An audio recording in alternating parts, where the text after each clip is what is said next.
आ गया भाई power star का तहलका मचाने वाला सॉन्ग। तो क्या खबर की जानकारी जानेंगे इसी वीडियो में। उससे पहले आप चैनल पर नए हैं तो चैनल को सब्सक्राइब और वीडियो कर देना। चलते हैं खबर की ओर।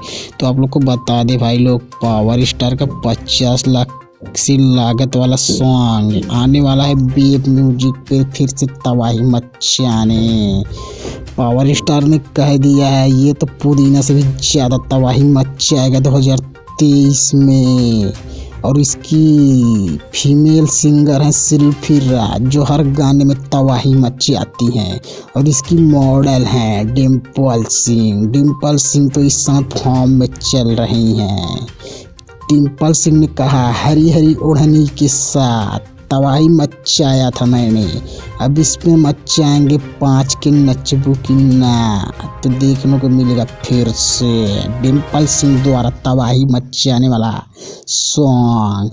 और पावर स्टार तो इस समय फॉर्म में चल रहे हैं। तो आप लोग पावर स्टार को ऐसे ही प्यार देते रहें और चैनल को भी प्यार दें।